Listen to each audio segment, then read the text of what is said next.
Hare Krishna, welcome to this episode of Bhagavad Gita.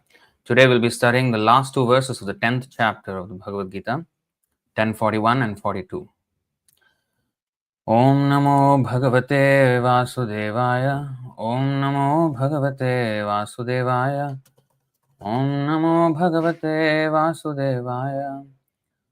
Om Jnanatimirandhasya Jnananjanashalakaya Chakshurunmilitam Yena Tasmai Shri Gurave Namaha Shri Chaitanya Manobhishtam Sthapitam Yena Bhutale Swayam Rupah Kadamahyam Dadati Swapadantikam Vandeham Shri Guru Shri Yutapadakamalam Shri Gurun Vaishnavamscha Shri Rupam Sagrajatam Sahagana Raghunathanvitam Tam Sajivam Sadvaitam Savadhutam Parijana Sahitam Krishna Chaitanya Devam Shri Radha Krishna Padan Sahagana Lalita Shri Vishakhanvitamscha He Krishna Karuna Sindho Dinabandho Jagatpate Gopesha Gopika Kanta Radha Kanta Namostute Tapta Kanchana Gaurangi Radhe Vrindavaneshwari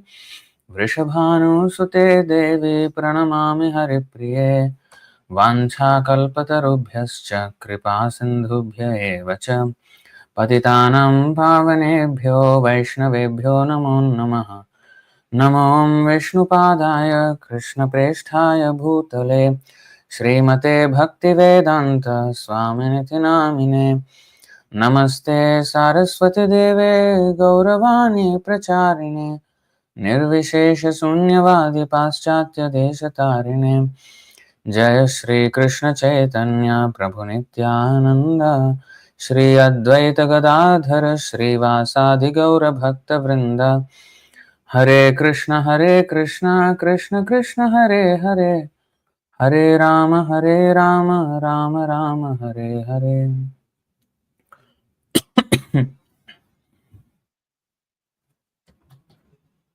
So today we'll be studying the chapter 10, text 41 and 42.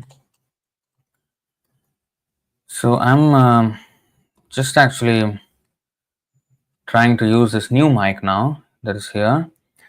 Hopefully the sound quality will be better than before because we're not very satisfied with the sound quality of especially the temple room lectures. I think now it's better with this. I hope even these lectures, the sound will be better with this one. So with that, we'll proceed. Bhagavad Gita, chapter 10, text 41. Yad yad vibhuti matsattvam shrimadurjitameva va tattadevavagachatvam mama tejomsha sambhavam. Yat yat, whatever, vibhuti, opulences, mat, having, vibhuti mat. It's a suffix. Usually mat means me, to me, like that. But here vibhuti mat, it's actually like one word, but mat is a suffix. So in this case it is having. Sattvam, existence. Shrimat, beautiful. Urjitam, glorious.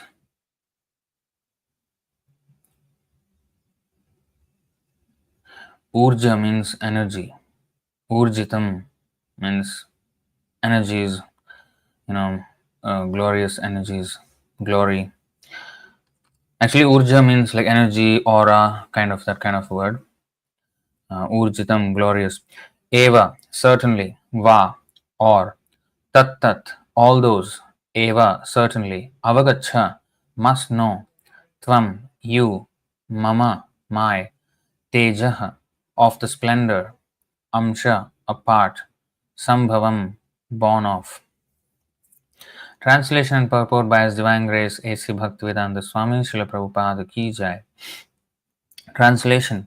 Know that all opulent, beautiful and glorious creations spring from but a spark of my splendor. Mama tejomsha sambhavam.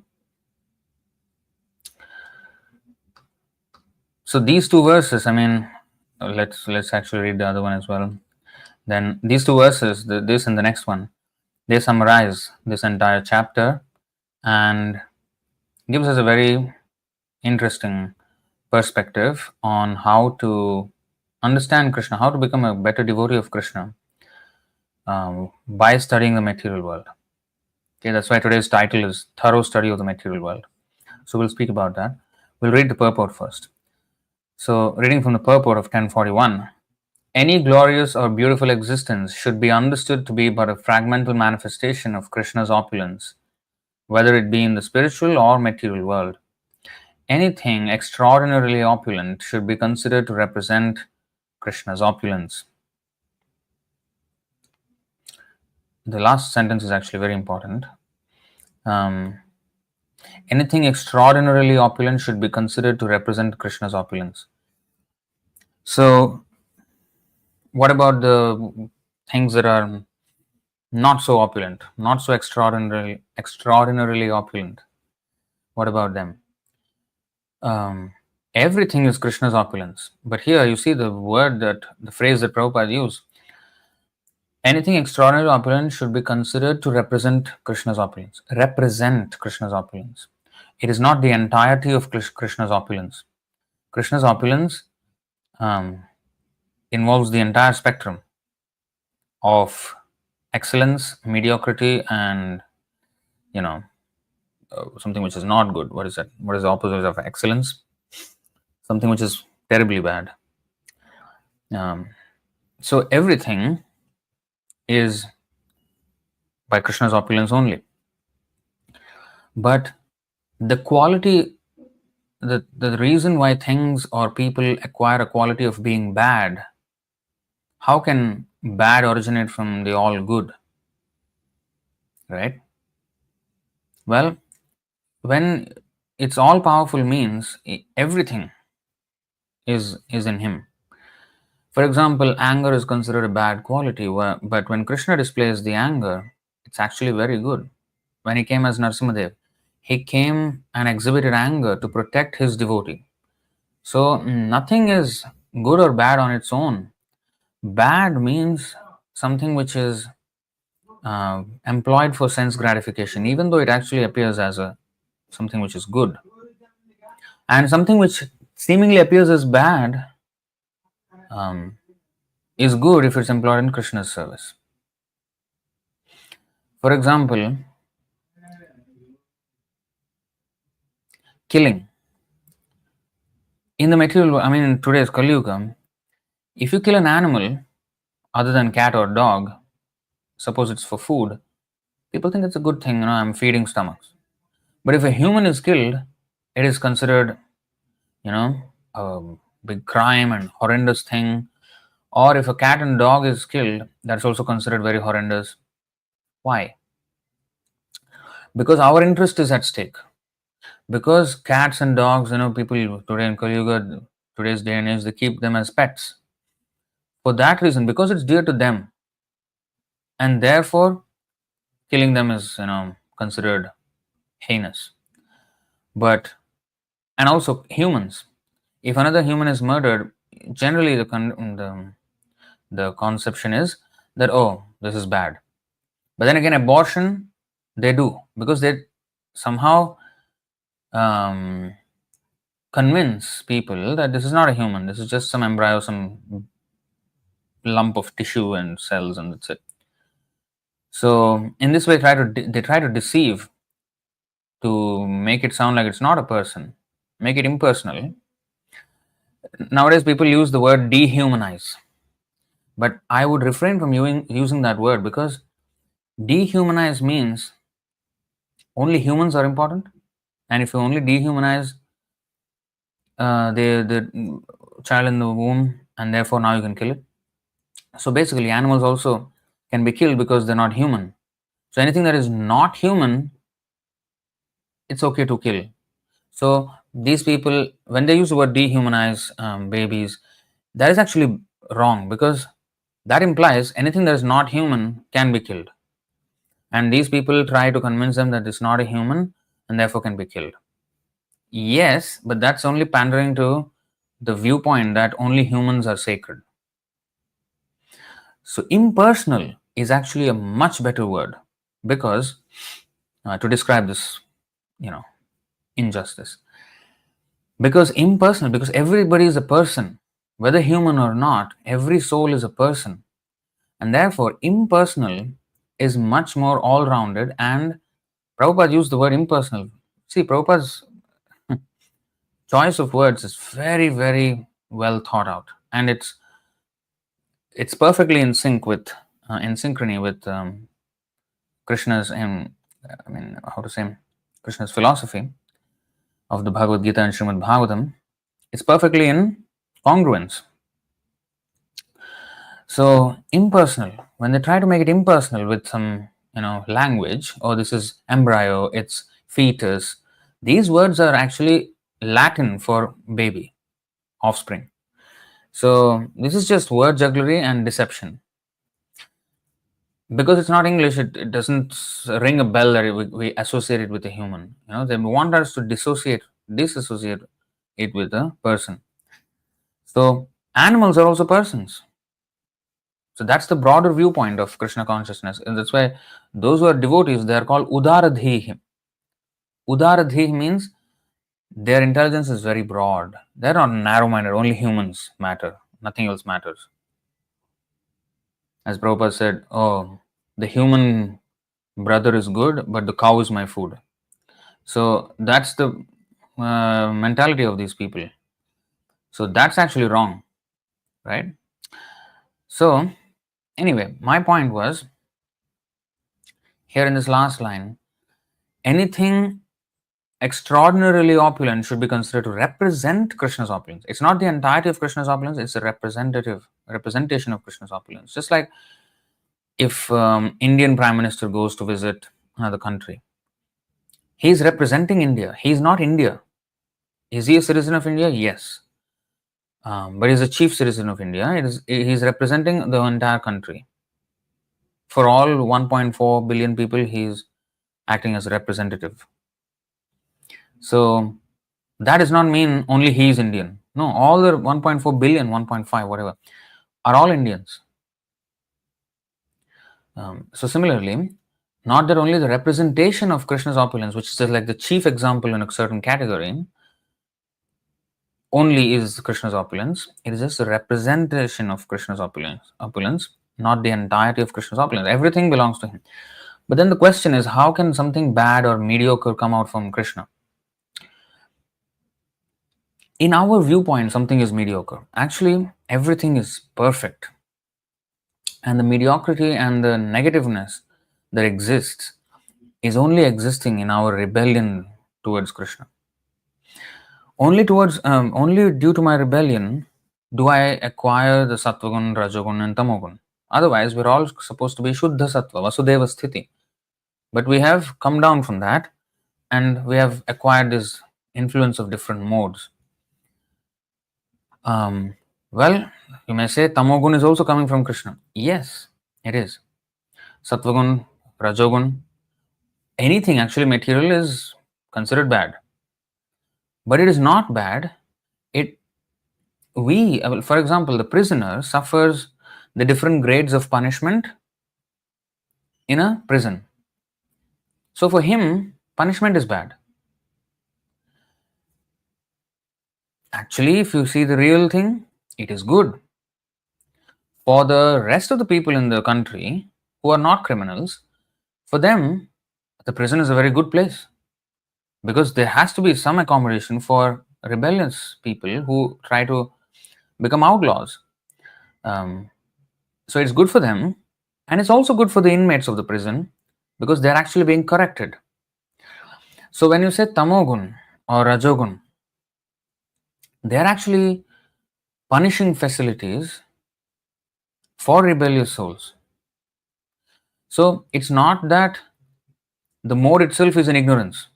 No, the mode, in fact, each of these have presiding deities, persons in charge. So all of them are not in ignorance. Like Maya is ignorance, but the in charge of Maya, Durga Devi, is not in ignorance. She is totally cognizant of her relationship with Krishna. She's also cognizant of our relationship with Krishna, and because we have been offending Krishna, she punishes us. So, if you see from Krishna's perspective, actually everything is perfectly arranged. The tamogun is actually not in ignorance, but influenced by tamogun, we are in ignorance. Then we may ask, why then are we put in ignorance? Well, I explained this before. We wanted to be in ignorance. We wanted to not remember that Krishna is the supreme because I wanted myself to be the supreme, and therefore Krishna unwillingly, after we were being persistent and obstinate, adamant about it, we have been given a facility where we can have that idea that I am the supreme, or there is no such thing as God, so I can become God. Either I am supreme or I can become supreme. That hope can only exist in an ignorant soul. So, since we asked for it, He gave it to us, but He also, those who want to be deeper in ignorance, they go down even to lower modes like Rajogun and Tamogun, progressively. As much as they are wanting to be ignorant, that much they go down. So it rather reflects our rebellion towards Krishna, the Tamogun or Rajogun, than anything wrong with Krishna, that he was mediocre, he is bad, in that way. So he's never mediocre or bad, but we wanted to go away from Krishna, so he has these things. He caters to all different layers or different stages of ignorance or different levels of ignorance. He caters to all of that. And it's not just the three modes. This mixture of three modes. That's why there are 8.4 million species. And in each species as well, every single living entity is different. Even in one's own family, we are so different. We can be called one unit as one family, but inside everyone is an individual, and everyone has difference in their way of thinking and acting and everything. Everyone retains their individuality, but for ease of understanding, for us, they're categorized because we can only handle small data sets. So they're lumped in together to make it easier for us to grasp. Otherwise, everyone is individual. And there is some organization also in that categorization. For example, a country or a family is also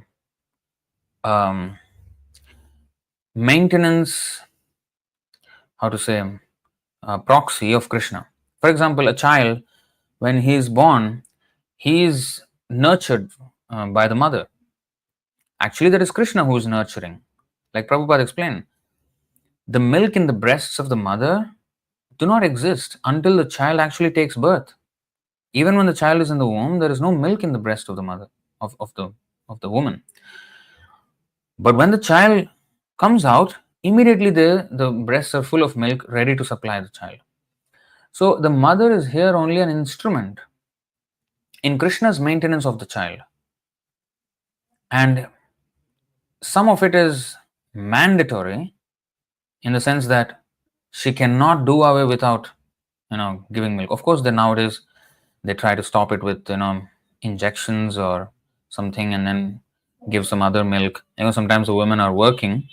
That's why this whole working woman thing is not the ideal,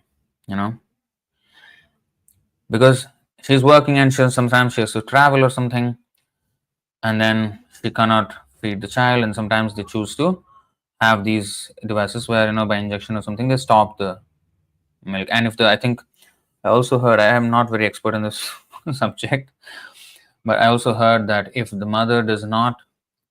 child does not suckle, after some time the milk stops producing milk. So you see how Krishna, some of the things he made it almost mandatory, so that, and also the affection that the mother has for the child, the emotions that drive the mother to take care of the child, is also Krishna's way of maintaining the child. Because if there's no enough, if the mother just feels like it's like a burden, then it's very difficult for the child to be maintained, right? So Krishna induces her to have this affection, and the babies are always cute. Their sizes, the head size is so big, like a lollipop, small body, big head. It's differently proportioned, so it's cute, and then they're so helpless. So it exudes that motherly love for the child. So in this way, Krishna is actually maintaining everyone, but these units of family become maintenance units. Maintenance, like a maintenance workshop for a car when you go and maintain them, something like that. I mean, it's like a very crude example, but it's just to maintain them. And higher than this, the physical maintenance is the cultural and especially religious maintenance. So everyone has to be conscious that they are only instrument in Krishna's upliftment of that soul. So materially they provide, but they always miss out on the spiritual aspect, which is more voluntary for the mother to herself do it, mother or father or anyone. That's why Shastra says, Pitana sasyad, jananina sasyad, daivanna tatsyan, napatischa sasyan, namo chayadya samupeta mrityum. Right? Why we have that verse? Because that comes with instruction. Feeding the child breast milk need not have so much instruction. Automatically it will come anyway. Of course, there is some guidance by some people, but that is something, it's absolutely necessary for that soul to continue in that body as a child and grow. It's very helpless. So in those conditions, things become very mandatory, it's like set in stone. You can't even change it another way. But more higher than that is more voluntary aspects where religiously the mother also has to become an instrument of Krishna's upliftment. And sometimes, souls are born in families where the spiritual culture is absolutely lacking. And that's also because they asked for it. And in animal kingdom, absolutely no chance of, anything other than just material. Eating, sleeping, mating, defending, horrible life. And then why is that made then? Why did Krishna create life forms which absolutely have no chance of even understanding their mistake? That is also necessary because I told this before, I explained this before. In human life, as much as we have the opportunity to return back to Him by using our discretion,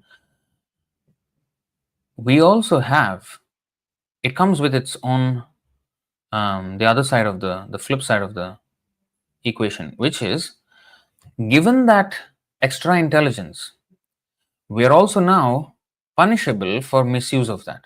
Whereas in the animal form of life, there is no chance of misusing one's intelligence because you are born to misuse your intelligence. I mean, in a sense that spiritually, you're born not to understand it. In that sense, you are saved from misuse. If you have the intelligence and misuse it, you are punishable. And that's the law of karma. Animals don't have that. They cannot do anything wrong. They're just driven by instinct and they cannot know anything better. They have no powers of discretion over what is right or wrong. Their whole right or wrong is based on their sense gratification. And that's how they're designed. And therefore, what they can only do is experience the result of their past karma in some remote human life that they had. At the same time, help out or be a part in the ecological balance of things, so that the humans who are the prime enjoyers of such ecological balance ultimately use their time, life, intelligence, and anything that they have in Krishna consciousness.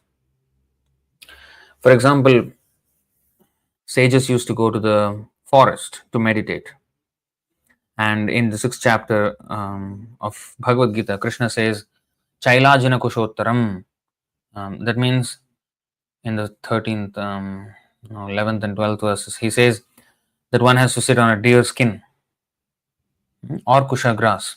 Why are these mentioned? Prabhupada explained that how does it matter? I mean, if it's a deer skin or just a mat made of some straw, why kusha grass and why deer skin or sometimes tiger skin?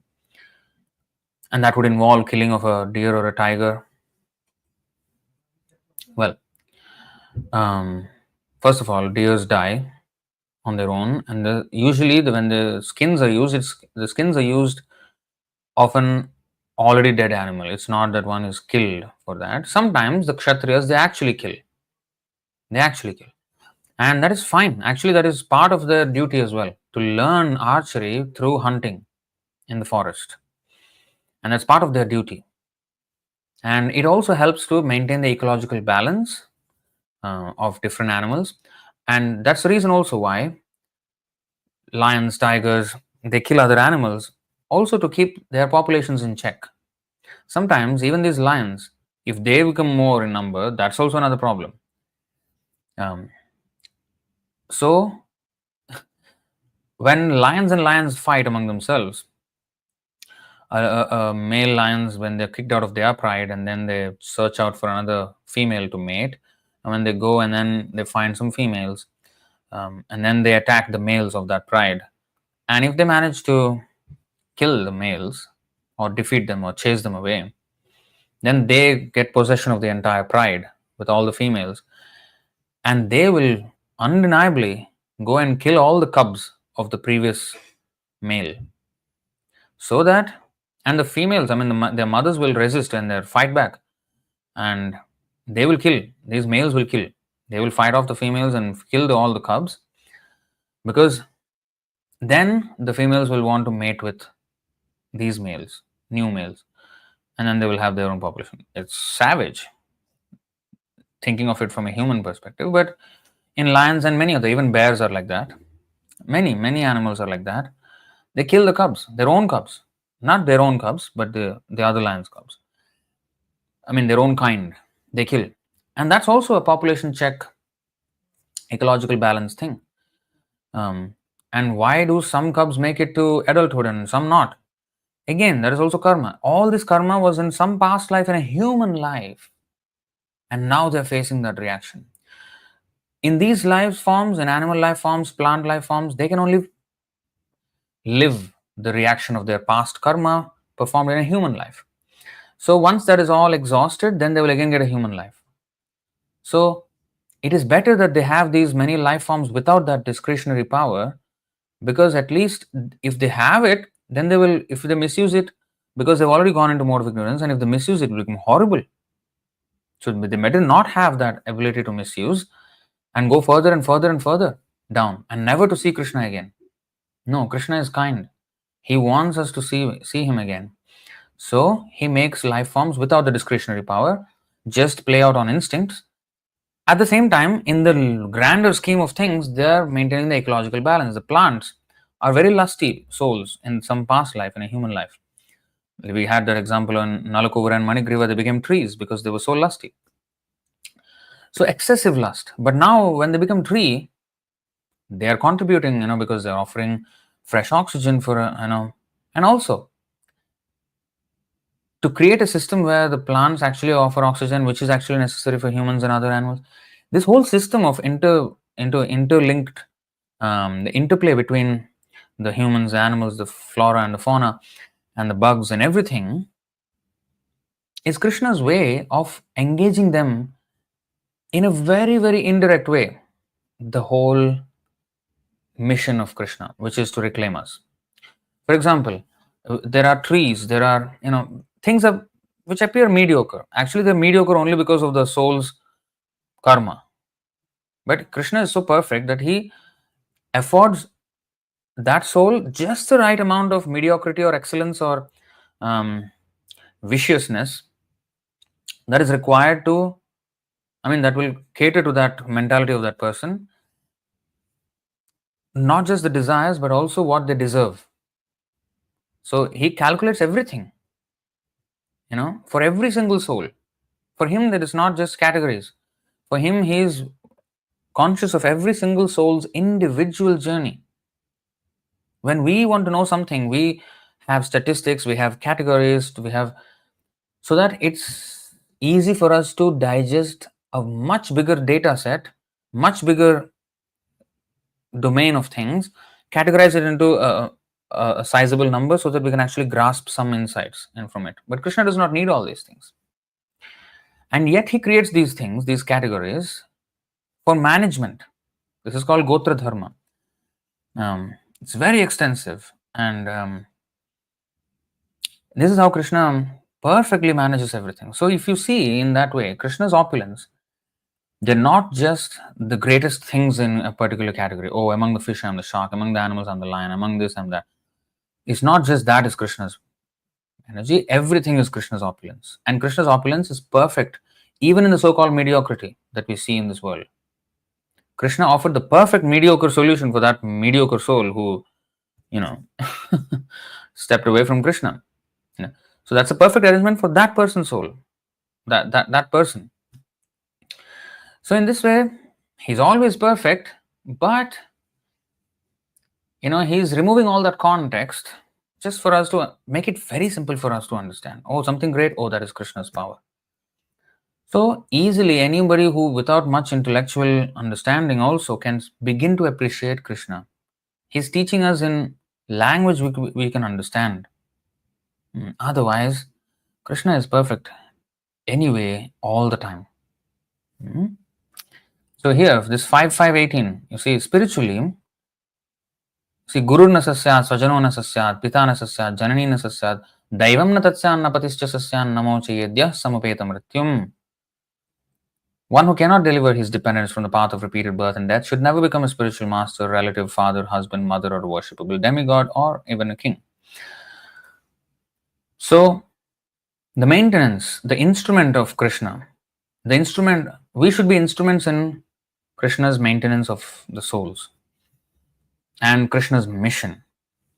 Krishna's mission is very special. And the persons who do the best service are those who preach Krishna consciousness, spread the word of Krishna everywhere. They are the best servants. They are the best instruments of Krishna because they are right at the heart of this entire cosmic manifestation. This entire grand arrangement was done only to save us. And the people who actually go out uncompromisingly for saving people and not mincing the words, just presenting the truth as it is, that's why Krishna said, there's no one more dear to me than he who preaches Krishna's words. So, in this way, we have to understand Krishna's material world thoroughly, so that we can actually appreciate Krishna. You see, now we understand that all these so-called, I was in Pondicherry the other day, about 2 weeks ago or something, just before the Gaura Purnima. And there, I was asked to give a lecture, and one of the people, they asked this question: why did Krishna have to create this suffering world and then now come and lecture about it in the Bhagavad Gita and asking us to come out of it? If he did not want us to be here, like, why did he even create this whole thing? Why should we be here? Why he created so much suffering? So we explained like this. We explained that Krishna did this unwillingly. And the other day, I think Vishwambar Prabhu was showing that verse in the class. I took a note of it. Let me see if I can find it. Just a second. 3:21:20. It's a beautiful verse. Very, very nice verse. I haven't memorized it yet, but नैतद्बताधीश पदं तवेप्सितं यन्माययानस्तनुषे भूतसूक्ष्मम् अनुग्रहायास्त्वपि अर्हि मायया लसत्तुलस्या भगवान् विलक्षितः. Especially the first two lines. But anyway, the whole verse. See. My dear Lord, although it is not your desire, you manifest this creation of gross and subtle elements just for our sensual satisfaction. See this? Although it is not your desire. Let your causeless mercy be upon us, for you have appeared before us in your eternal form, adorned with a splendid wreath of tulsi leaves. So Krishna comes in this material world that he unwillingly created for us, and he is agreeable to live with us even when we are in the pig's body eating stool. He is right beside us in that heart and waiting when he will come back to me. And he, Krishna, I mean, that verse, the most painful verse. I made a short video on this, right?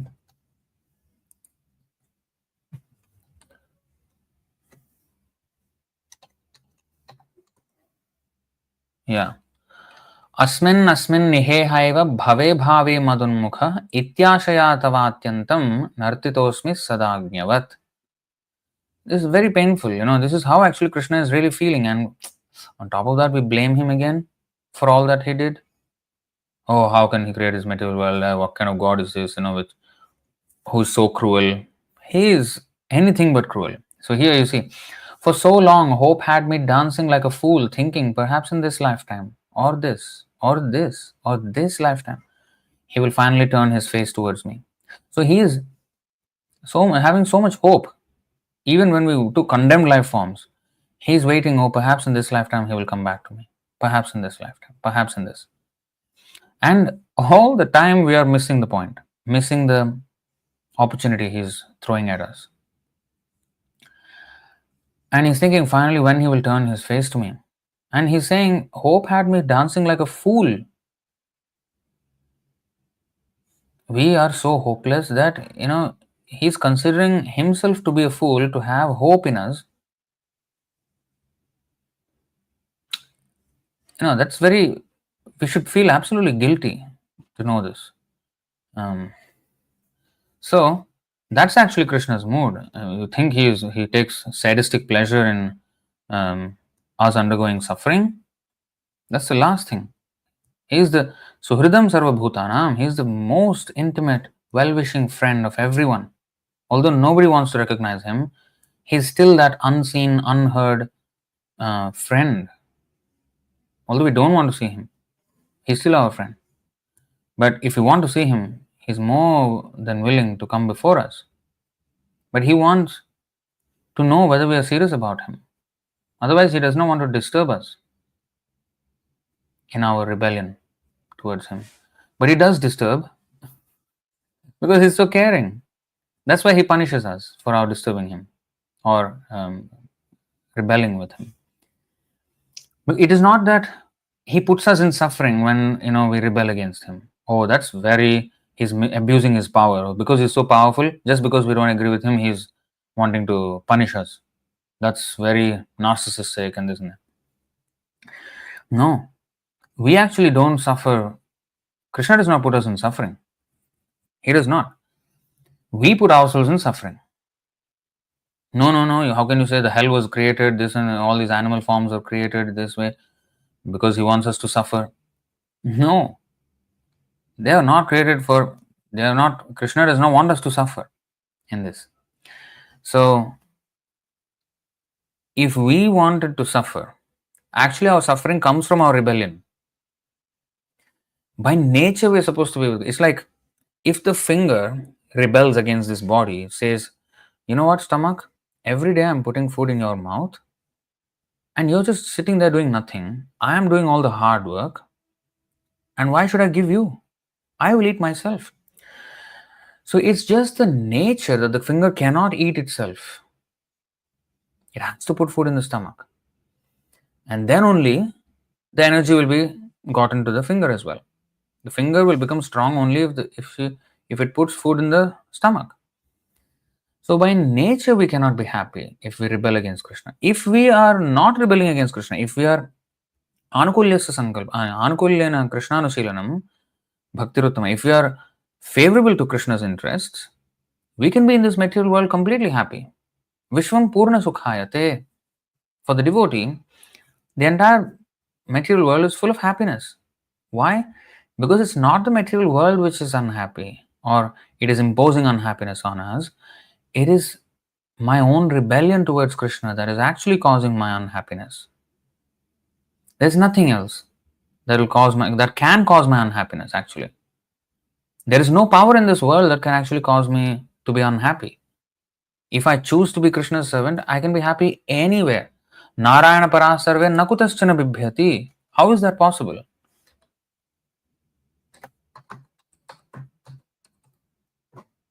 We don't want to go to hell, because we worry for our sense gratification. Oh, I'll suffer, I will have no sense gratification. Okay, I don't want to go to hell.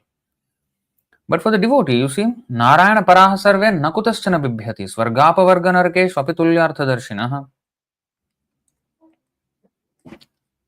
Devotees solely engaged in the devotional service of the Supreme Personality of Godhead, Narayana, never fear any condition of life. For them, the heavenly planets, liberation, and the hellish planets are all the same. For such devotees are interested only in the service of the Lord.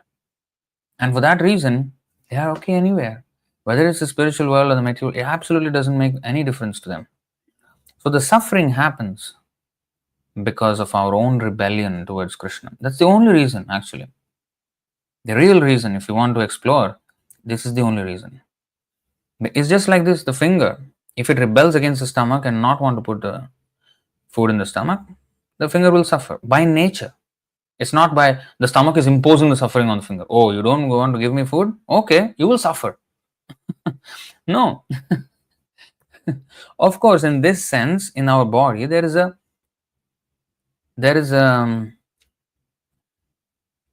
two-way relationship where the stomach also feels lack of the energy if the finger does not put the food in the stomach. But in Krishna's case, though,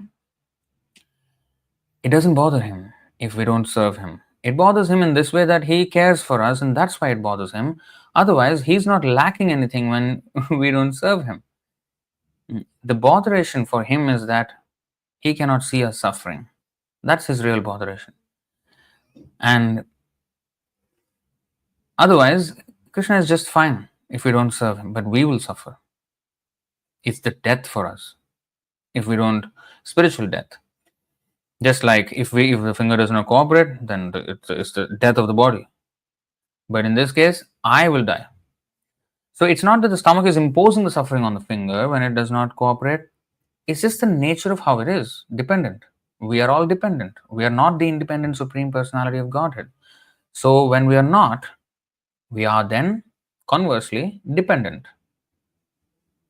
Right? So when we are dependent, we can't bite the hand that is feeding us.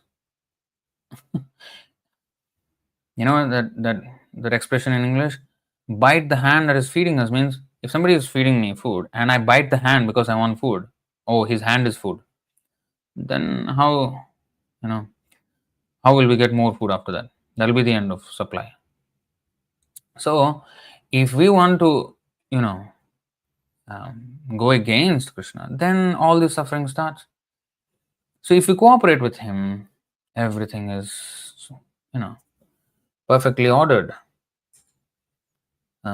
So we should understand that Krishna is never the cause for our suffering. And that is explained in this verse in the Bhagavad Gita. 5:15 Bhagavad Gita. Nadatte kasyachit papam na chaiva sukritam vibhuh ajnanena vritam jnanam tena muhyanti jantavah. See?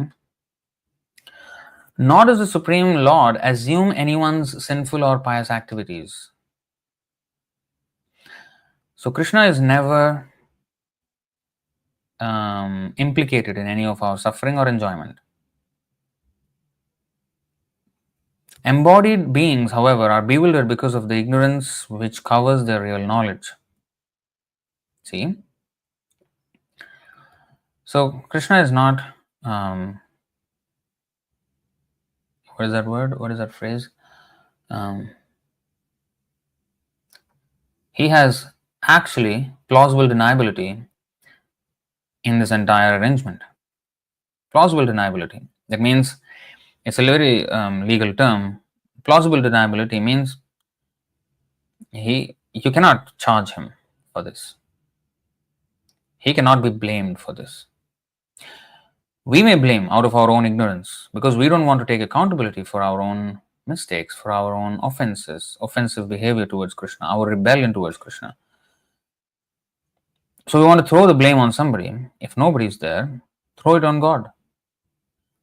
God does not exist, but if I want to blame someone, yeah, that at that time God exists. Even in secular countries, they call natural disasters as act of God. Why are you bringing God's word now? Why then not in other times when it is needed? Only when it is something to be blamed and you can't blame anyone else, you want to have plausible deniability? Because people will blame the government then. Because they are the no act of God. I mean, we are not the ones to be blamed, so it's beyond our control. At that time, you want to acknowledge that there is something beyond your control, and there is some person above who is actually in control, and he caused it. So in the end, we are not to be blamed. That's it. That's a cheating game. That's nonsense, isn't it? So everything is an act of God. Everything that is happening. So that's what this chapter actually brings up. And actually, we did not read the next verse, right? 1042. So let's actually go there.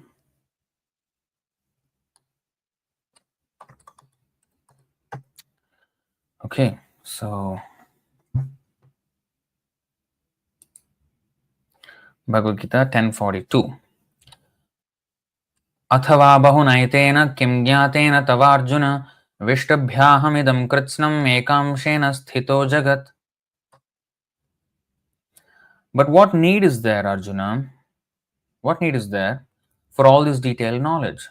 With a single fragment of myself, I pervade and support this entire universe.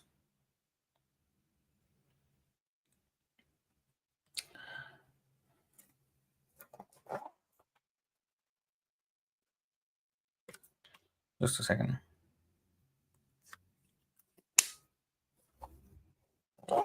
So, purport, the Supreme Lord is represented throughout the entire material universes by his entering into all things as the Super Soul.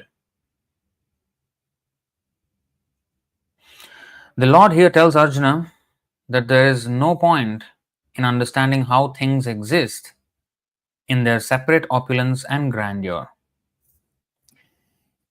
He should know that all things are existing due to Krishna's entering them as Super Soul. From Brahma, the most gigantic entity, down to the smallest ant, all are existing because the Lord has entered each and all and is sustaining them. So here, see the same point. He sustains everything. Andantarastha Paramanu Chayantarastha, every atom, which is so inconsequential if we consider greatness to be a thing, greatness is something to be adored, then what is great in an atom? I mean, we don't even pay attention to atoms in our daily course of life. But he is there also in every single atom. So without Krishna, nothing can exist. All are existing because the Lord has entered each and all and is sustaining them. And Sutre Manigana Iva, the 7-7 verse, ties into this very well. Krishna says, Mata Parataram Nanyat Kinchidasya Dhananjaya, Mai Sarvam Idam Protam Sutre Manigana Iva. So, the pearls are tied on a string, and that's how necklaces are made or garlands are made. The flowers are strung on a thread. Now the thread is not immediately visible, but it enters every single flower or every single pearl that is there on the necklace. It enters every one of them and it sustains the whole thing. It brings structure to everything. So in that way, Krishna says, I support everything. Just as pearls are strung on a thread. It's not only the greatest things are Krishna's opulence and other things are not Krishna's opulence. Everything is Krishna's opulence, but these great things represent Krishna's opulence, just like a prime minister represents an entire country when he visits another country. He's not the entire country. He's he's a citizen of that country. He's a chief citizen of that country, and everyone else is also citizen. So in that way, it only represents, but everything is Krishna's energy. Now, Reading on, there is a mission that regularly propounds that worship of any demigod will lead one to the supreme personality of Godhead or the supreme goal. But here in the 10th chapter, that idea is thoroughly discouraged.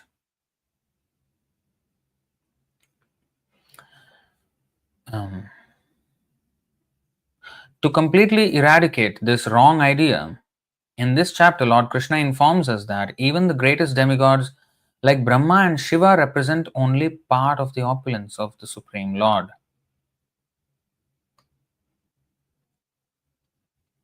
You see, like I am Rudra, he said, among Rudras I am Shiva. So, like that, he said, right? So, Prabhupada is alluding to that here, that in order to completely eradicate this idea, this wrong idea, what is that? That any demigod worship is the same as Krishna worship. To completely eradicate that idea, in this chapter, Lord Krishna informs us that even the greatest demigods like Brahma and Shiva represent only part of the opulence of the Supreme Lord. He is the origin of everyone born, and no one is greater than him. He is Asamordhva, which means that no one is superior to him and that no one is equal to him. In the Padma Purana, it is said that one who considers the Supreme Lord Krishna in the same category with demigods, be they even Brahma or Shiva, becomes at once an atheist. If, however, one thoroughly studies the different descriptions of the opulences and expansions of Krishna's energy, then one can understand without any doubt the position of Lord Sri Krishna and can fix his mind in the worship of Krishna without deviation, which is the ultimate goal, right? See, this is so important. Very, very important. If, however, one thoroughly studies the different descriptions of the opulences and expansions of Krishna's energy, then one can understand without any doubt the position of Lord Sri Krishna and can fix his mind in the worship of Krishna without deviation. So when we chant Hare Krishna, Krishna Krishna, Hare Hare, Hare Ram, Ram Ram, Hare Hare. So Hare means the energy of Krishna. Of course, Hara means Hladini Shakti, and that is the principal energy, which is the pleasure-giving potency, Srimati Radharani. But then, Lakshmi ji is an expansion of Radharani, Durga ji is an expansion of Radharani in the material world, and all the material ingredients, everything that we find in this material world is an expansion of Durga Devi, who is an expansion of Radharani, to whom the word Hara or Hare in the vocative sense, in the vocative grammatical notation, it is referring to Radharani. So actually, when Prabhupada described it, Hara means the energy of Krishna. Of course, there is one Hara which is, Hari. Sorry, the word Hare can either mean Hari in the vocative or Hara in the vocative. Vocative is actually, this is all Sanskrit grammar, and I'm not very expert at it. But when we call out to someone, like Sita is the name, Hey Site is a way of calling out to that person. So that is in the vocative. So Hari can be referred to as Hare Murare. Hey Krishna Govinda Hare Murare. Hare means here Hari. So Bhaktivinoda Thakur explains that in the name, in the mantra Hare Krishna, the whole Hare Krishna Mahamantra, Hare can either mean Hari or Hara, which is Hladini Shakti. So Prabhupada actually, explained it as Hladini Shakti. He stressed on that meaning more than the Hari. But of course, 300,000 holy names of Krishna, Haridas Thakur chanted, 100,000 holy names is 64 rounds. So that 100,000 names is actually counting everyone as Krishna's names. Like Hare, Krishna and Rama, all are Krishna's names. And Radharani is also non-different from Krishna. So philosophically, there's no difference. When you say Krishna also, it involves everything. When you say Hari, involves everything, all his energies. When you say king, king means he has his own entourage and everything, paraphernalia and energies, everything, all the opulence that comes with a king. So either way, so Hara means the energy of Krishna. It includes everything. Everything that exists is Krishna's energy. So therefore, Vidyavadhu Jivanam and Iti Shodashakam Namnam Kalikalmashanashanam Natah Parataropaya Sarvavedeshu Drishyate. When all the Vedas are searched, nobody can find a better alternative to self-realization than chanting the Hare Krishna Mahamantra. Why? Because in that mantra, everything is included. Everything. And that is the meaning of Om also. Om also A, U and M. A, U and So, Akarenochyate Krishna Sarvalokaika Nayakaha. Ukarenochyate Radha. Makaro Jiva. What is that? Samgyakanayate. So that explanation is there. The whole Om, what is A, U and M. So A is Krishna because every sound actually comes from A. The primal sound is A. In fact, in the 10th chapter also he says Akarosme, Aksharanam Akarosme. Among all the alphabets, I am A, Akara. Because from Akara or A sound, every other sound comes. We have explained this in the Sanskrit alphabet lecture in the Shloka learning course playlist that we have on our YouTube channel. In that we explain this, that all the sounds come from A. That's the primal sound. So anyway, so you see, when we say Hare, the energy of Krishna, we have to understand Krishna's energies to actually understand Krishna. Because we cannot isolate Krishna from his energies. And moreover, we are only now dealing with Krishna's energy in the form of the material world. And unless we have full context of this energy in relation with Krishna, our relation with Krishna cannot be solidified. We will see this material world as an obstacle to go to Krishna. We may perceive, and a neophyte actually perceives it like that. And there is truth to that in the sense that because Maya always tries to keep us in her control by reverse psychology. If we actually, Maya is who? Durga. Durga is Vaishnavi Devi. She is a devotee. So actually she punishes us because she cannot tolerate our offenses to Krishna. Because we are offending Krishna, she punishes us. Jiva Goswami explains this beautifully in the Jiva Tattva Sandarbha. So, beautifully explained how Maya actually is ashamed of her duty, which is to punish the conditioned souls.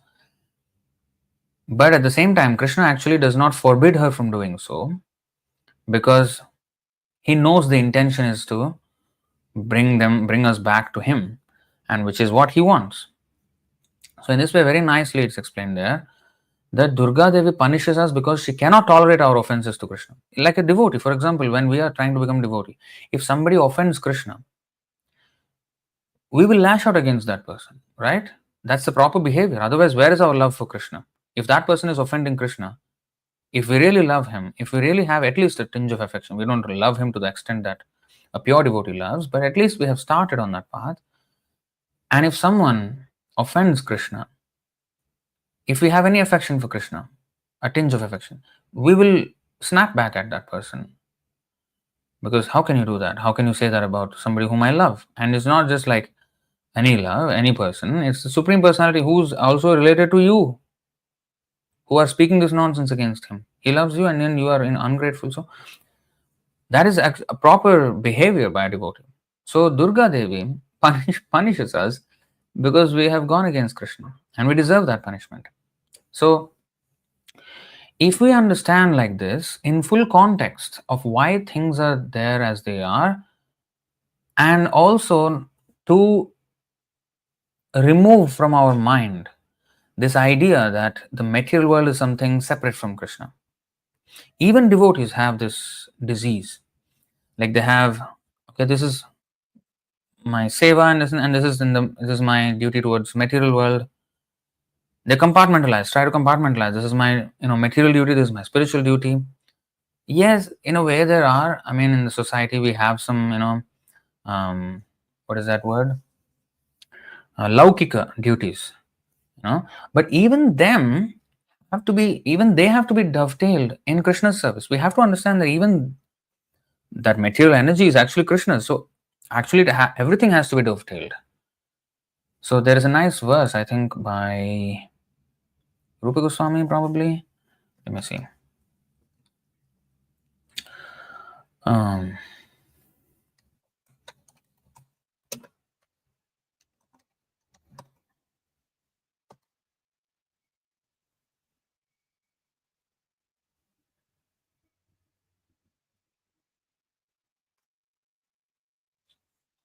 लौकिक वैदिक जत किच्छु कृष्ण शक्ति सबार सम्माने होय कृष्णे दृढ़ भक्ति. By respecting the universal and transcendental energies of Krishna, one's devotion to Krishna becomes fixed. Actually, I did not want to show this verse. I did not know this verse existed, but this is also perfect. Right? This is actually right on point of what I was saying. So, Laukika Vaidika Jata Kichu Krishna Shakti Sabar Sammane Hoy Krishne Dridha Bhakti. By respecting the universal and transcendental energies of Krishna, one's devotion to Krishna becomes fixed. Because unless we understand everything to be related to Krishna, we cannot remember Krishna when we're dealing with the other things, the energy of Krishna, if we don't see the connection to Krishna. So we should always be conscious. Now that's why our movement is called Krishna consciousness, being conscious of Krishna. Even when we see anything Laukika, that means Laukika comes from the word Loka. Related to the Loka, or this material world, is Laukika.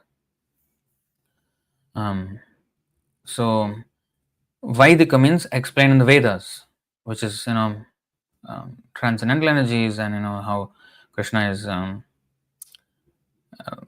And actually, I wanted to show something else, honestly, that is also related to this in the form of action. Now, this is about by respecting the energies of Krishna. Now, next comes the action. Like based on that knowledge that everything belongs to Krishna, how I should conduct myself. How should I conduct myself? So that is the action. So there are duties, Vedic duties and Laukic duties that we have. Worldly duties and stipulated duties or prescribed duties prescribed by Krishna, Shastra, Sadhu, Guru. So both duties we have to perform in Krishna's service. Actually, there's a beautiful verse. Let's see.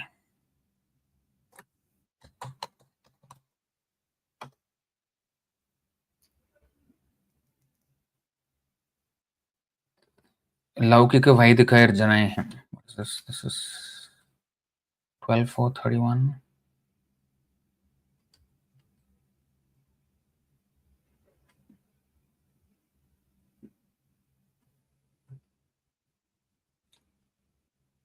Very nice. I mean, but I don't know. Let me not get deviated from what I was trying to show.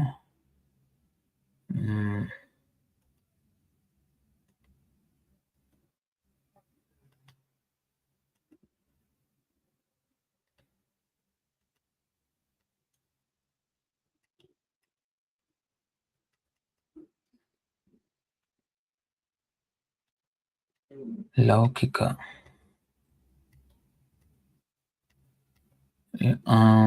This is that same one. Actually, let me note it down. There's a beautiful verse, honestly.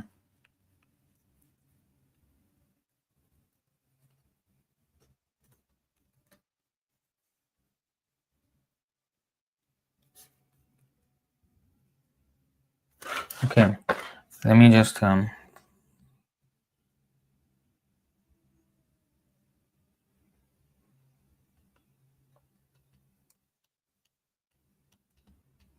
I think it's some other book. Laukika Vedika. How did I miss that? Should have noted it. See, it's not even showing. Interesting. Okay, anyway.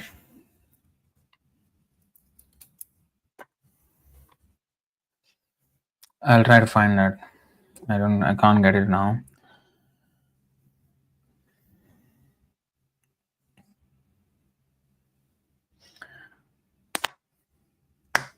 So, coming back, this is nice. I mean, this verse. Chaitanya Bhagavat verse.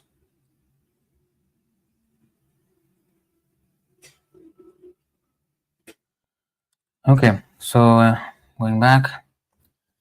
So that's why thoroughly studying, that's why today's title is Thorough Study of the Material World.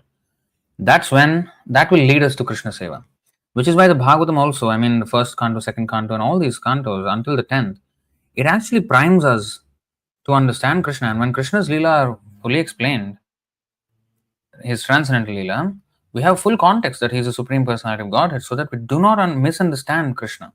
His apparently human activities, so that they won't be misunderstood. And entire 9 cantos were composed to communicate the greatness of Krishna to us. That's why it's an offense to just directly go to the 10th canto and try to understand Krishna, because we have to take shelter of the acharyas, and Vyasadev put it in a certain order. We should follow that order, not for no reason that it was put in that way, right?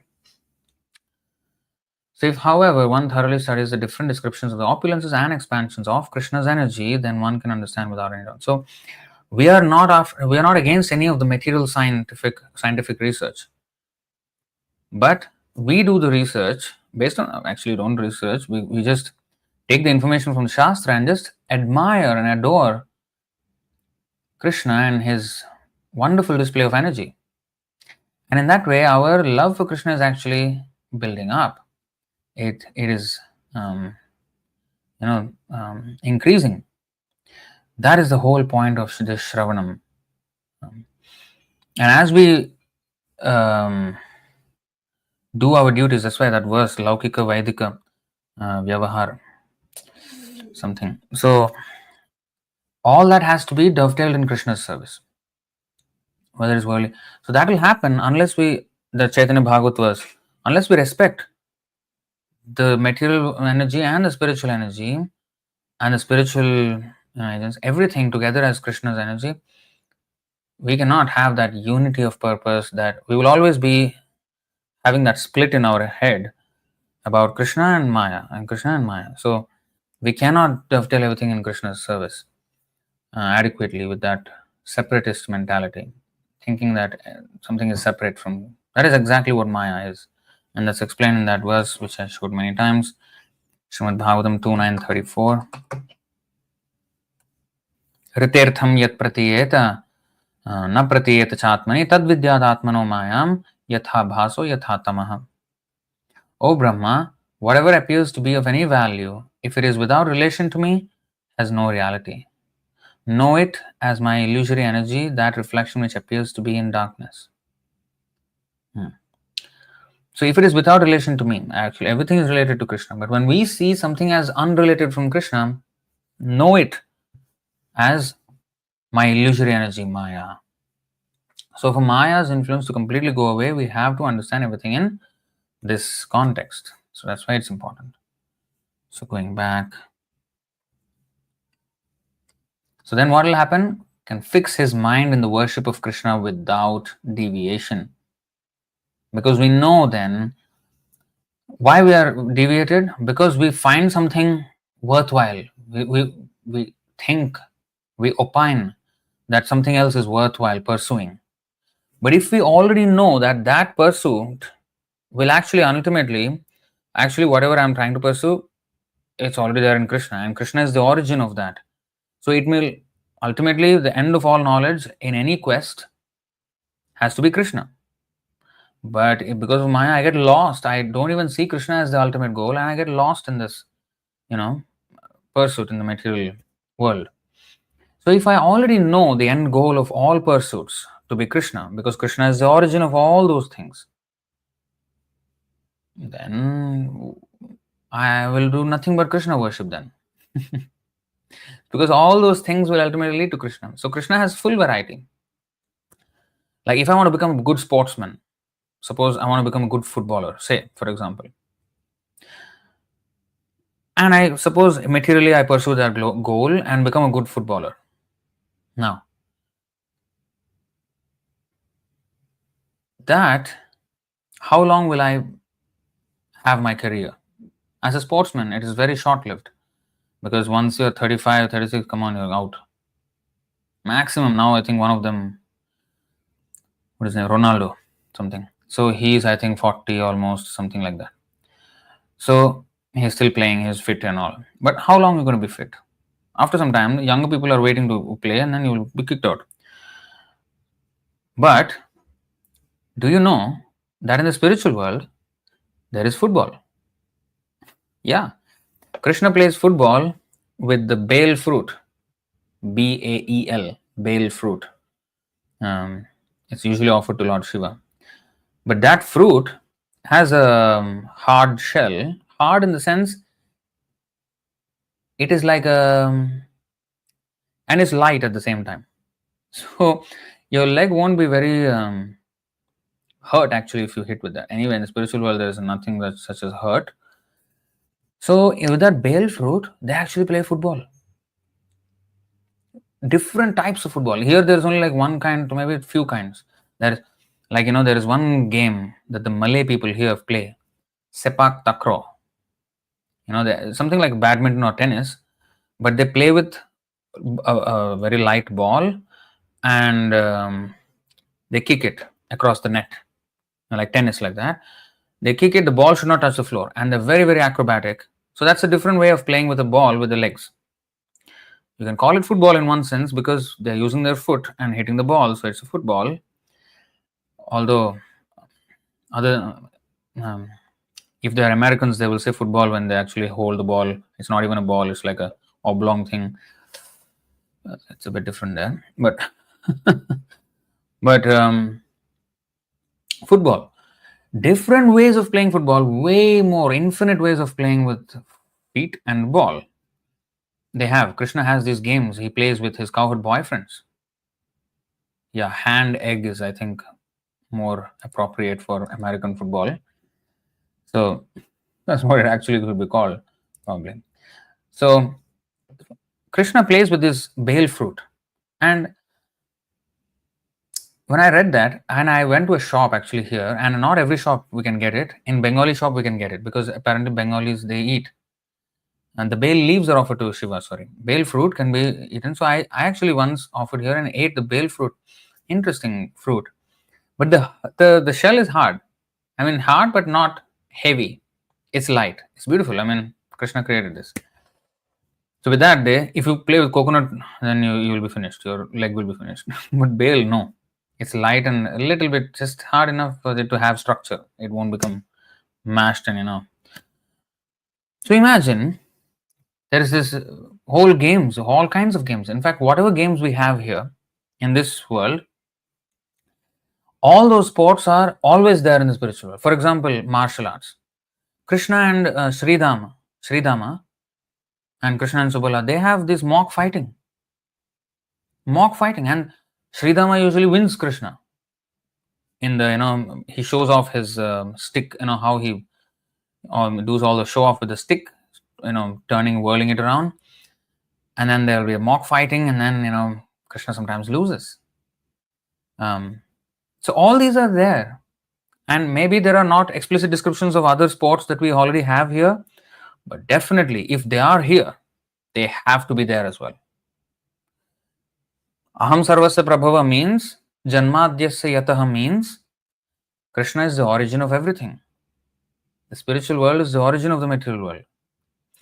Everything that we have here, they are in the absolute splendor and full glory. In full glory, they are there in the spiritual world. Is there cricket there? Yes, there is. Definitely. I mean, if there is a ball and then you can kick, there'll definitely be a game with a stick and that ball as well. Tennis, hockey, cricket, they're all basically stick and a ball. And then you play it in different ways. Everything that we have here, is there ice in the spiritual world? Definitely there is. There must be. Where is ice coming from? But here it is very difficult to, be in the cold thing. There, it may not be very difficult, and actually not at all difficult there. Everything is for pleasure there, for Krishna's pleasure. So he can have winter games, summer games, and not only just games, he has his loving affairs in different settings.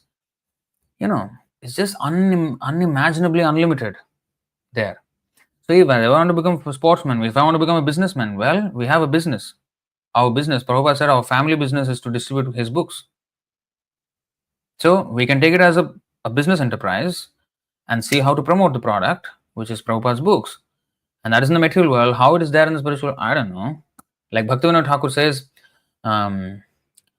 Bodo sukher khabor gaye, Bodo sukher khabor gaye. What is that? Surabhi kunjete namer haat khule che. Namer haat. Namer haat means marketplace of the holy name, business. He's saying, in Surabhi Kunj, the marketplace of the holy name has opened, and then Nityananda Prabhu is the prime owner, and then he's giving out a cheap discount. He's just seeing the sincerity of a person and giving out the Harinam to him. And I will introduce you to that in business. I will take my commission. So, in a business-like fashion, he described the preaching of Krishna's names, Krishna Sankirtan movement. So, and Krishna has the fruit seller whom he gave that opulence story when he was a kid. That's just one example, and then there must be certainly other ways of and the gopis, they used to collect milk, and they used to sell their milk and make some all these pastimes, and all of them are loving pastimes. So whatever we find here is always there in the spiritual world and in the spiritual endeavors in this world. So some people say, oh, we are not a business. Well, we are a business in one sense. Our business is to change people's ideas about who they are and introduce God to them, introduce Krishna to them. And like Prabhupada said, our books are our family business. This is our family business. So in this way, we have everything in Krishna. Everything that we ever want to pursue in this material world has its perfection in the service of Krishna. So if we see it in that way, then our focus on Krishna will be fixed, right? So that's the whole point. Our mind should be fixed on Krishna. The Lord is all pervading by the expansion of his partial representation, the super soul, who enters into everything that is. Pure devotees, therefore, concentrate their minds in Krishna consciousness in full devotional service. Therefore, they are always situated in the transcendental position. Devotional service and worship of Krishna are very clearly indicated in this chapter in verses 8 through 11. That is the way of pure devotional service. How one can... we will go there. Wait. Let's go to 8 through 11. What they are? Aham sarvasya... this is the Chaturshloki Bhagavad Gita. Aham sarvasya prabhavo mattah sarvam pravartate iti matva bhajante mam buddha bhava sammanvitaah. So this is actually devotional service. If the Bhagavad Gita can be condensed into 4 verses, these 4 verses, 10:8 to 10:11, 8, 9, 10, 11, 4 verses. So you can go and read. There's a homework. So devotional service and worship of Krishna are very clearly indicated in this chapter in verses 8 through 11. That is the way of pure devotional service. How one can attain the highest devotional perfection of association with the Supreme Personality of Godhead has been thoroughly explained in this chapter.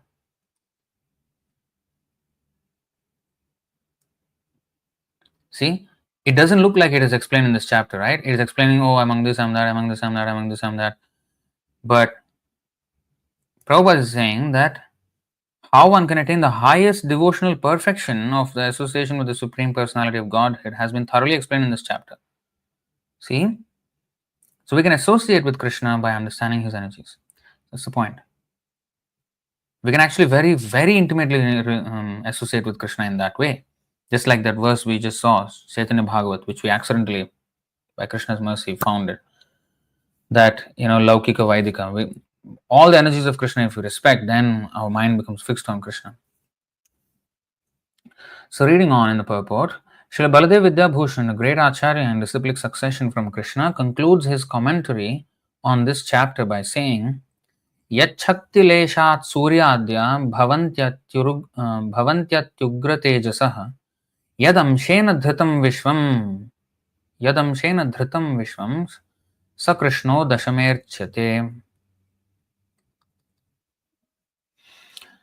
From Lord Krishna's potent energy, even the powerful sun gets its power, and by Krishna's partial expansion, the whole world is maintained. Therefore, Lord Sri Krishna is worshipable.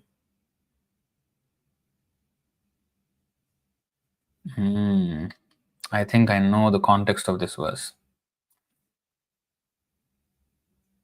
So, Dashame. Dashame means in the 10th. This is definitely Baladev Vidyabhushan's commentary. Yeah, see, concludes his commentary on this chapter. So that's why the Dashame is there. In this 10th chapter, Dashame Archyate means worshipped. Therefore, Lord Sri Krishna is worshipable. So, Dashame means in the 10th chapter he is worshipped in this way. From the 10th chapter, we can understand and worship in this way. So, this is how we have to understand. So, thus, and the Bhaktivedanta purports to the 10th chapter of Srimad Bhagavad Gita in the matter of the opulence of the Absolute. So, that's where we end. So, any questions or comments on this topic?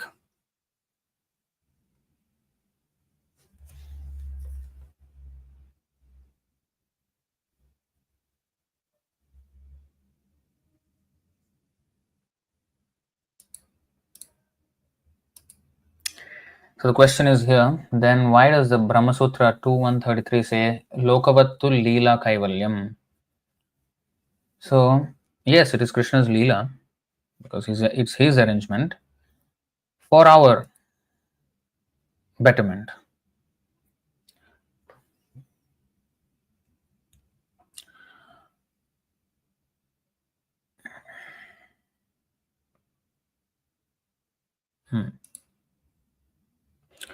Here there is a prayer 10.14.30. I pray that wherever I may be, even among the animal species, I can engage in devotional service to your lotus feet. How can animals engage in Krishna's service?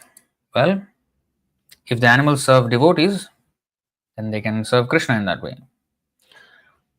Like if I would take birth as a cow or a ox, of course, cow we consider mother, but the soul in that cow's body is just animal consciousness. That's why it is said Saiva Gokhara. Person who is materialistically inclined, attached materially, he is considered a cow and an ass. In this sense, the cow is seen as an animal. So the bulls, the cows, the horses, the elephants, the dogs, even if they guard, the devotee's place, that is service, and many other as well. Like even donkey can be of service. I don't know what service cats do, but anyway. So there are in many ways this. For example, I was in Pondicherry, our Puducherry temple, ISKM. So there it is mentioned. One of the brahmacharis was mentioning to me that in that area there are snakes. There are a lot of snakes, but he said there are also mongoose which eat the snakes. Well, that's a kind of indirect way, not very direct, but indirect way. It's kind of serving the devotees, so that the snake's population won't increase unlimitedly, and there's less chance of devotees being bitten by a snake. Yeah, cats chase away rats and mice. Good point. So, so in this way, everyone in some way or the other. That's why, if the humans are Krishna conscious, the animals, the plants, who kind of indirectly help maintain the ecological balance, maintain the atmosphere, like trees give us fresh air, oxygen to breathe, and if the humans breathe this oxygen and use their life, their prana, in Krishna's service, that's indirectly a service. So in this way, everything becomes auspicious when the humans engage in Krishna consciousness. The whole world will benefit from that. Whole world. And it's not an exaggeration. If you analytically observe and analyze it like this, you can see that actually the whole world will benefit if just the humans become devotees. Of course, if they hear the holy name when it is chanted loudly, the plants, the animals also benefit. But even other ways also, they can actively engage. But if now the trees are giving fresh oxygen, but then the humans are killing animals and doing all the pap, the sins. Of course, the animals, they don't get pap, but Ajnata Sukriti they will still get. Even if they're animals, even if they're plants, that Ajnata Sukriti will still happen. But if suppose the the plants give fresh air to the humans and the humans use it, and then but the such human is going and killing the animals, the plant will not get the sinful reaction of that. This is special mercy of Krishna, that in these lower life forms there is only that Ajnata Sukriti opportunity there, that they can unknowingly engage in devotional service to Krishna, but they will not have all the other repercussions of indirectly supporting anything else, or even directly doing some seemingly sinful activities which may seem sinful activities for us. So this is the mercy of Krishna again, and that way they can be benefited. Like I said, the example of the plants, some offer flowers, some offer fruits, some offer vegetables, some offer their roots, some offer, the wood, like furniture in the temple. That can be, in a way that serves the devotees. If everyone is a devotee, not just the temple, if suppose the whole civilization, say, are devotees of Krishna, whatever they are using all becomes a service by the other lesser life forms, whether it's wood, whether it's fruits, whether vegetables, whatever it is, sugar, whatever it is, everything becomes a service. And even those who do not directly serve in that way of food or something, they serve indirectly, like dasa, dasa, dasanudasa kind of way. So everything becomes auspicious.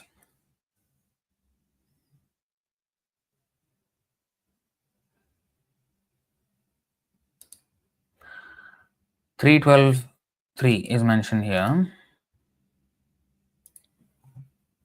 Let's say 3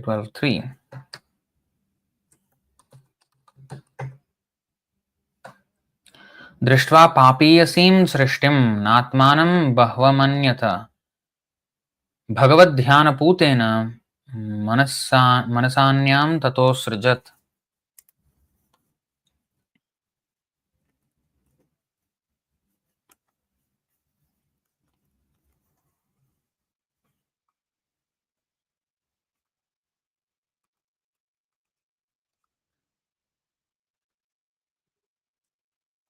So, seeing such a misleading creation as a sinful task, Brahma did not feel much pleasure in his activity, and therefore he purified himself by meditation on the personality of Godhead. Then he began another term of creation.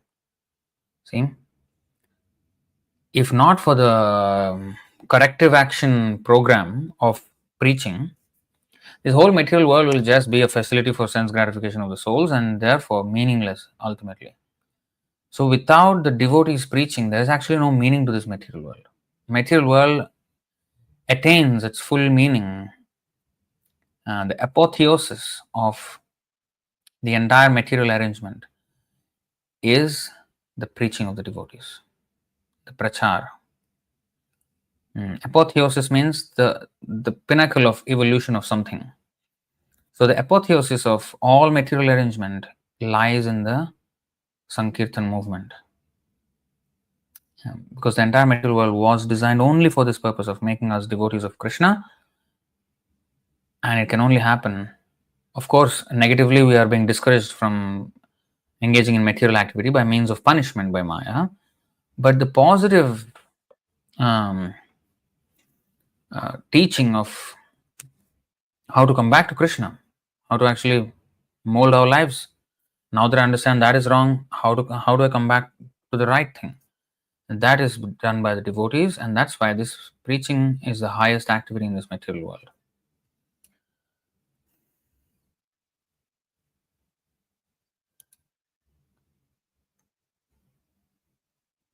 CC Madhya 16.241 purport.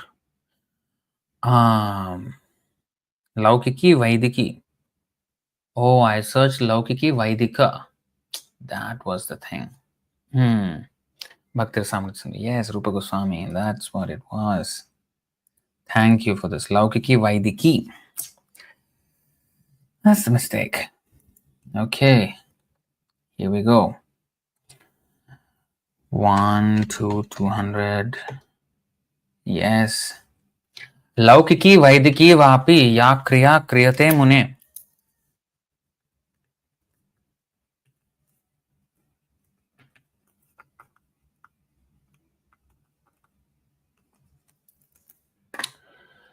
लौकिकी वैदिकी वापि या क्रिया क्रियते मुने हरिसेवानुकूलैव सा कार्या भक्तिमिच्छता. A devotee may act as an ordinary human being or as a strict follower of Vedic injunctions. In either case, everything he does is favorable for the advancement of devotional service because he is in Krishna consciousness. So, if he is in Krishna consciousness, whether his spiritual duties like chanting and waking up for Mangalarti and everything, or his material duties, suppose he is working, they will also become favorable for the advancement of devotional service because in the workplace he will preach, and the results of his work he will offer to Krishna, and even his talent in the workplace he may offer to Krishna. In this way, even our worldly talents, our worldly expertise, our worldly experience can be used in Krishna service. Laukiki, Vaidiki, whichever way. So that's why we should not have it as two separate things. Oh, this is my workplace thing and this is my temple thing. Why not my workplace talents can be used for temple?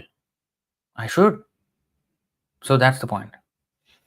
So not only, of course, this Chaitanya Bhagavat answers this point in the Sambandha way. This verse from Bhakti Rasamrita explains it in the Abhidheya way. Sambandha way is when we respect. Like, if you see the other one, if you understand the relation, Sambandha, between, what was that? Madhya, 1848. 18148. Yeah, Laukika Vaidika Jata Kichu Krishna Shakti. So, Sabar Sammane Hoy Krishna Dridha Bhakti. By respecting the universal and transcendental energies of Krishna, one's devotion to Krishna becomes fixed. And once it becomes fixed, then our activities, the Abhidheya, our duties, whether this way or that way, everything will be related to Krishna. So that unified understanding of everything is belonging to Krishna. Krishna is the only center of our attention. From whichever way we look at it, from the transcendental way or from the material way, everything should point us to Krishna. That is Krishna consciousness. And that's why we should thoroughly understand the material world as Krishna explains it. That's important because otherwise we cannot actually thoroughly understand the material world. We may understand some aspect of the material world, but when we do not understand the relation with Krishna, we actually have no context. And studying it independently is a recipe for disaster. Studying the whole thing thoroughly with relation to Krishna, and only then actually it will become thoroughly. When that is done, then our understanding, our Dridha Bhakti, Krishna Dridha Bhakti, Hoy Krishna Dridha Bhakti, fixed devotion to Krishna happens with that understanding. So,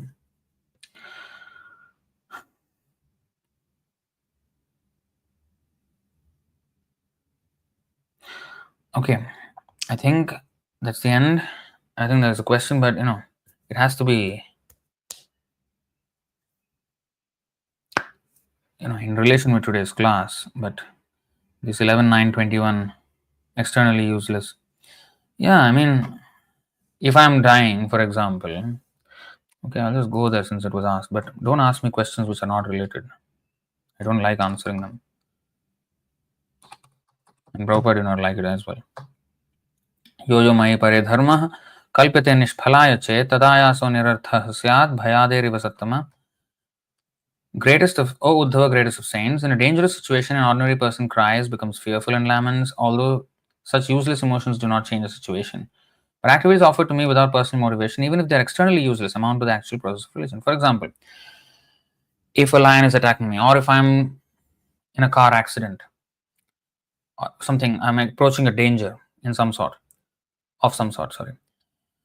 and I chant Jai Narasimhadev Bhagwan ki Jai or Hare Krishna if I chant, and I still die. Of course, Krishna may save my body, but if he chooses to kill my body, and I chanted Hare Krishna and I still died, suppose, because one day we're going to die. Even if we're going to chant at that time of the death, we're going to die. It's not that, oh, Krishna saved me from dying. Krishna's saving us is actually from this material world. That is called real save. Whether Krishna wants to choose to save our body for the time being, that depends upon him. Okay? So, even if the externally useless means, if I chant Hare Krishna and I still die, and if I'm trying to convince somebody you should chant, Krishna will save you, and then I see somebody that dying, by chanting Krishna's name, after that he died. Like, how can I explain it now? That he chanted Krishna's name and still he died. So, if one has to die, he will die anyway, whether we chant or not. So, it doesn't matter whether we chant or not. So, this is called materially motivated religion, because my motive is to remain alive. Oh, Krishna's name did not allow me to allow that person to remain alive, so Krishna's name is useless. So it's motivated. We will get cheated when we have motivated religion. That's why dharma projita kaitavotra. It cheats us from the real purpose of that religion. So real purpose of religion is to actually go back to Krishna. And antakale cha mameva smaran muktva kalevaram yah prayati samadbhavam yati nastyatra samshayah. So that's the real thing. That's the real save there. If we can remember Krishna at the time of death, we will go back to him. So that's the whole point. So externally, according to our external calculation, it may sometimes seem useless, but that is actually it amounts to the actual process of religion. Because dharmo vittam nirnam pretya, this they miss.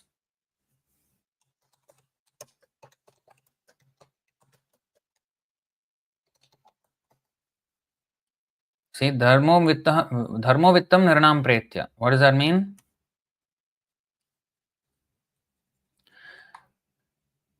Religion is the wealth of those who are passing away from this world. One day we all have to pass.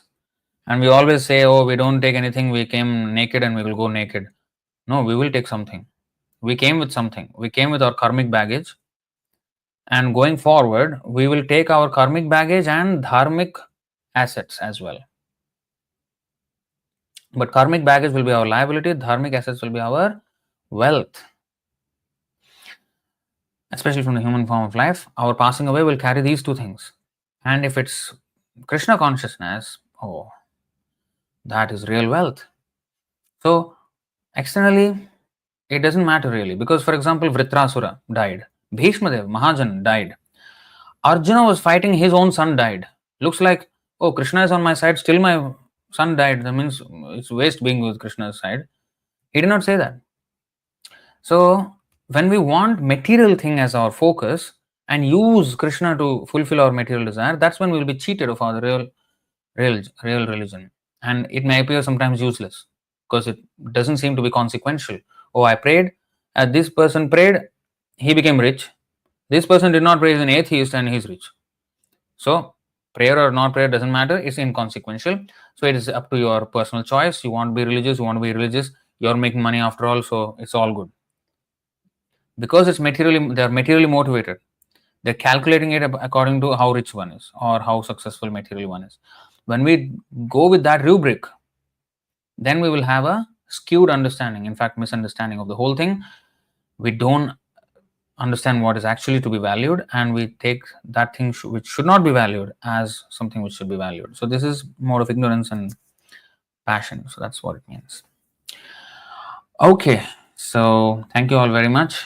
Jai Srimad Bhagavad Gita ki Jai. So we have finished the 10th chapter today. So we'll be starting with the 11th chapter, which is the Vishwarupa, the Virat Rupa of Krishna, the universal form. And that also has many implications for to understand the material world and also how Krishna pervades everything. Okay, so thank you all very much. Jai Srimad Bhagavad Gita ki Jai, Srila Prabhupada ki Jai, Ananta Koti Vaishnava Vrinda ki Jai, Nitai Gaur Premanande, Hari Hari Bol, Hare Krishna.